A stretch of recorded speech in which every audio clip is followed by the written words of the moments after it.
अस्सलाम वालेकुम। Hope so you are doing well. आज मैं आप लोगों को इस वीडियो में बताऊंगा कि नस्ट कौन कौन सी स्कॉलरशिप्स ऑफर करती है, उनका एलिजिबिलिटी क्राइटेरिया क्या है, उनके सपोर्टिंग डॉक्यूमेंट्स कौन से होते हैं और एमएस और बीएस के लिए कौन कौन सी स्कॉलरशिप्स ऑफर हो रही हैं। Scholarship for BS. तो नस्ट बीएस के लिए 3 तरह की स्कॉलरशिप्स ऑफर करती है, जिनमें पहली आती है नीड बेस्ड स्कॉलरशिप, दूसरी मेरिट बेस्ड स्कॉलरशिप और तीसरी इंटरेस्ट फ्री लोन्स। तो सबसे पहले नीड बेस्ड स्कॉलरशिप की बात करते हैं और इसके लिए जो नस्ट ने इस साल न्यू पॉलिसी एक बनाई है उसकी बात करते हैं।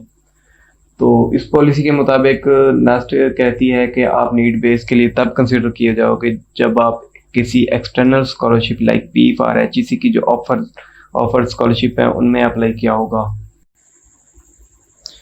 तो इन केस अगर इस पॉलिसी पर सख्ती से अमल किया जाता है तो आप लोगों को नस्ट के फर्स्ट सेमेस्टर की फ़ी पे करनी होगी। उसके बाद आप एहसास प्रोग्राम में भी अप्लाई कर सकते हैं और नस्ट नीड बेस्ड स्कॉलरशिप के लिए भी अप्लाई कर सकते हैं। आप नस्ट नीड बेस्ड स्कॉलरशिप के लिए फर्स्ट और सेकंड सेमेस्टर में अप्लाई कर सकते हैं, उसके बाद नहीं कर सकते। तो इसका एलिजिबिलिटी क्राइटेरिया और डेट्स देखते हैं।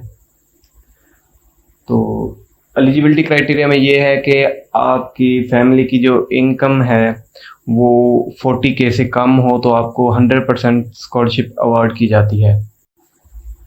और अगर आप लोगों की फैमिली की मंथली इनकम 40K से 60K के बिटवीन है तो आप लोगों को 50% स्कॉलरशिप अवार्ड की जाती है और 50% स्कॉलरशिप में आपने हाफ फी पे करनी होती है।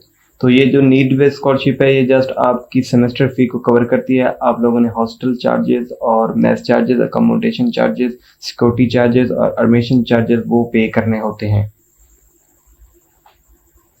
और उसके बाद जो आप लोगों की जो फैमिली की प्रॉपर्टी है जिसमें मतलब शॉप्स, फ्लैट्स, ईटीसी वो आते हैं और लैंड वगैरह है और व्हीकल्स वगैरह हैं, वो कम होनी चाहिए या होनी नहीं चाहिए। तो इसके बाद नीड बेस्ड स्कॉलरशिप की एप्लीकेशन सबमिशन की डेट्स के बारे में बात करते हैं। तो नीड बेस्ड स्कॉलरशिप की एप्लीकेशन सबमिशन की डेट्स वही होती हैं जो उस वक्त रिस्पेक्टिव एनईटी की होती हैं। फॉर एग्जांपल अगर एनईटी 1 की जो क्लोजिंग डेट्स हैं तो नीड बेस्ड स्कॉलरशिप की वही क्लोजिंग डेट्स होंगी। इसके बाद कुछ इंपॉर्टेंट नोट्स हैं जो मैं आप लोगों को बताना चाहता हूँ स्कॉलरशिप के लिए।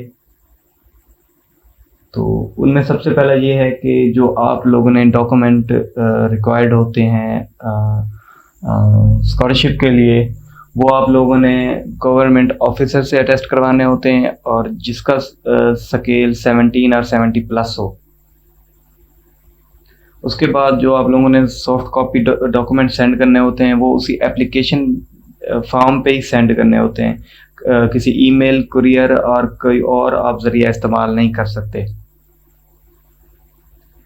जो आप लोगों ने सपोर्टिंग डॉक्यूमेंट्स सेंड करने होते हैं उनका साइज 250 किलोबाइट से कम होना चाहिए। इससे बड़ा साइज होगा तो वो आप लोगों का जो डॉक्यूमेंट है वो अपलोड नहीं होगा।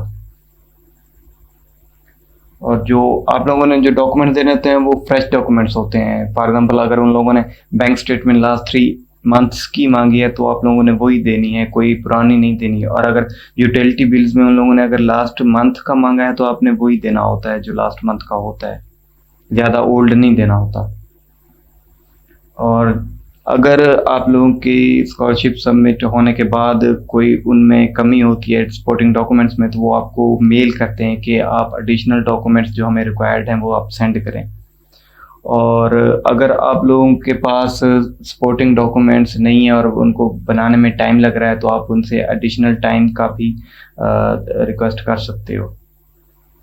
और अगर कुछ डॉक्यूमेंट्स आप नहीं उनको दे सकते, प्रोवाइड नहीं कर सकते तो उनका अगर आप वैलिड रीज़न उनको दे दो तो फिर भी आप लोगों का काम हो जाता है। इसके बाद सपोर्टिंग डॉक्यूमेंट्स की बात करते हैं। तो जो इम्पोर्टेंट डॉक्यूमेंट्स हैं वो मैं आप लोगों को बता देता हूँ, बाकी फॉर्म फिलिंग के अकॉर्डिंग ही डॉक्यूमेंट्स बनते जाते हैं। फॉर एग्जांपल आप लोगों ने जो अपना प्रोफेशन सेलेक्ट करना होता है उसके हिसाब से। तो जो मेन डॉक्यूमेंट्स हैं उनमें सबसे पहले है सर्टिफिकेट ऑफ अर्निंग मेंबर्स। तो जो नीड बेस्ड स्कॉलरशिप है वो अर्निंग हैंड्स एंड डिपेंडेंट्स पे डिपेंड करती है। तो आप लोगों की फैमिली में जितने भी लोग अर्न कर रहे होंगे तो उनकी आप लोगों को सैलरी स्लिप्स देनी पड़ेंगी लास्ट मंथ्स की। उसके बाद अगर आप लोगों की फैमिली में कोई मतलब गार्डियन या पेरेंट्स में कोई रिटायर बंदा है तो उसका रिटायर्ड स्टेटमेंट देना पड़ता है, रिटायरमेंट स्टेटमेंट देनी पड़ती है, बैंक स्टेटमेंट देनी पड़ती है लास्ट 3 मंथ्स की अगर आप लोगों के पास कोई बैंक अकाउंट है। यूटिलिटी बिल्स देने पड़ते हैं, for example number of electricity bills connections कितने हैं, gas connection, phone connection, water connection, इनके जो लास्ट मंथ के बिल्स होते हैं हाईएस्ट और लोएस्ट। तो इसके बाद रेंटल लीज एग्रीमेंट की बात करते हैं कि आप लोगों ने फॉर एग्जांपल अपना घर किसी को रेंट पे दिया हुआ है या किसी से लिया हुआ है या कोई प्रॉपर्टी वगैरह रेंट पे दी हुई है, ली हुई है। लोन डॉक्यूमेंट्स देने पड़ते हैं, मेडिकल बिल्स के डॉक्यूमेंट देने पड़ते हैं, प्रॉपर्टी ओनरशिप डॉक्यूमेंट्स देने पड़ते हैं कि आपका हाउस आपके अपने नाम पे है या किसी और के नाम पे है। व्हीकल डॉक्यूमेंट्स देने पड़ते हैं आप लोगों को, लीज डॉक्यूमेंट्स देने पड़ते हैं कि आप लोगों ने फॉर एग्जांपल किसी से लैंड लीज पे ली हुई है या किसी को दी हुई है या कोई प्रॉपर्टी वगैरह। फी रेसिपिट आप लोगों को देनी पड़ती हैं अपने बहन भाइयों की और अपनी, और आप लोगों का अगर कोई बहन या कोई भाई नस्ट में पड़ रहा है तो फिर भी आप लोगों को फी रेसिप्ट देनी पड़ती है। डोमिसाइल सर्टिफिकेट देना पड़ता है, copies of CNSE of parents और गार्डियन आप लोगों को प्रोवाइड करनी पड़ती हैं, pictures of house inside and outside, front end back. तो उसके बाद बात करते हैं मेरिट बेस्ड स्कॉलरशिप्स की, जो कि ये नस्ट के इनरोल स्टूडेंट्स को ही अवेल होती हैं।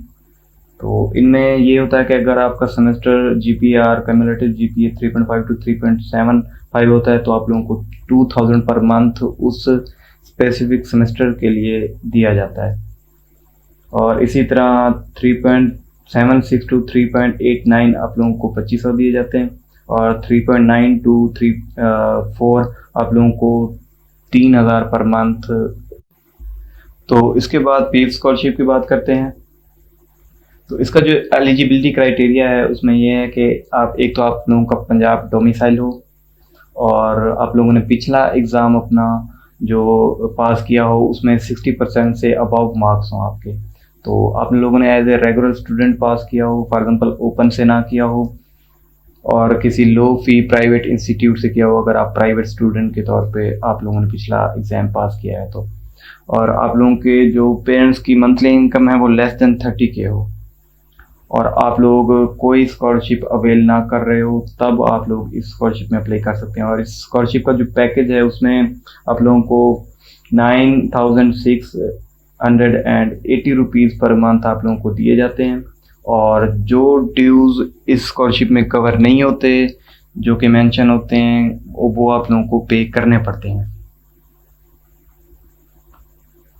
तो इसके बाद जो इंटरेस्ट फ्री लोन्स हैं वो नस्ट के एज ए स्टूडेंट के तौर पर आप अप्लाई कर सकते हैं, और जो नस्ट का ट्रस्ट ऑफिस फंड ऑफिस है और फिनेंस डिपार्टमेंट नस्ट मेन ऑफिस 106 रूम नंबर है उसके ज़रिए आप अप्लाई कर सकते हैं। इसके बाद मैं आप लोगों को कुछ बाकी ऑप्शन हैं जो लोग आप अवेल कर सकते हो वो बता देता हूँ। तो इससे पहले कि मैं आगे जाऊँ, आप चैनल सब्सक्राइब कीजिए, बेल आइकन को प्रेस कीजिए और शेयर कीजिए।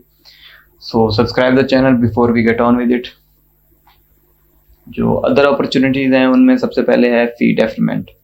तो फी डेफरमेंट में ये होता है कि अगर आप लोगों को कोई स्कॉलरशिप नहीं मिली तो आप हर सेमेस्टर हाफ फी पे करके हाफ फी आप लोग तब पे कर सकते हो जब आप लोगों की डिग्री कंप्लीट हो जाती है।